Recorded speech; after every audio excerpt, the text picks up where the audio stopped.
সব থেকে বড় ইউটিউবার ঢ্যামনা চোদা সে আজ ধর্ষণকারী, পুলিশ কিভাবে টেনে হাঁচড়ে নিয়ে যাচ্ছে জেলে, তো তোমরা দেখতে থাকো। চলো। অশ্লীল ভিডিও তুলে ব্ল্যাকমেইল ছাত্রীকে, ধর্ষণের অভিযোগে গ্রেপ্তার এক ইউটিউবার সহ গ্রেপ্তার 2। এরা সম্পর্কে বাবা ও ছেলে। ফেসবুকে রিলস বানানোর নাম করে নাবালিকা ছাত্রীর অশ্লীল নোংরা ভিডিও তুলে ব্ল্যাকমেইল ও ধর্ষণের অভিযোগ, গ্রেপ্তার বাবা ছেলে। গ্রেপ্তার অভিযুক্ত অরবিন্দ মণ্ডল ও তার ছেলে। উত্তর 24 পরগনার বসিরহাট মহকুমার হাড়ুয়া থানার বাচনা মোহনপুর এলাকার ঘটনা। বছর 15 নবম শ্রেণীর ছাত্রীকে নাচ গান বানানোর নাম করে ছাত্রীকে জোরপূর্বক ধর্ষণ এলাকার নাম করা ফেসবুক ইউটিউবারের। এই ইউটিউবারকে এবং তার ছেলেকে ইতিমধ্যে হাড়ুয়া থানার পুলিশ গ্রেপ্তার করেছে। অভিযোগ, এরা বিখ্যাত ইউটিউবার, এদের ফ্যান ফলোয়ার্স রয়েছে প্রায় 45 লক্ষ।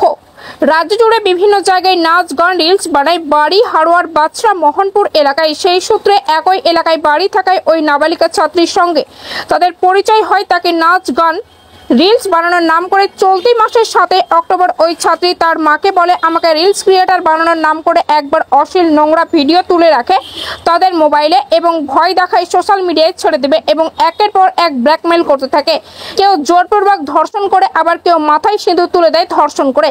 অরবিন্দ মণ্ডল ধর্ষণ করে বলে অভিযোগ। ইতিমধ্যে গ্রেপ্তার করেছে পুলিশ। আজ দুজনকে বসিরহাট মহকুমা আদালতে তোলা হবে। পরিবারের সদস্যরা তাদের কঠিন শাস্তির দাবি জানিয়েছে। গাইস, ভিডিওটা দেখে কি শিক্ষা পেলে অবশ্যই একটু কমেন্টে জানিও, আর ভিডিওটা বেশি বেশি করে শেয়ার করে দিও যেন কেউ রিলস বানানোর চক্করে যেন না পড়ে এসব ঢ্যামনা ইউটিউবারদের সাথে। তো চলো আবিকিলে, বাই বাই।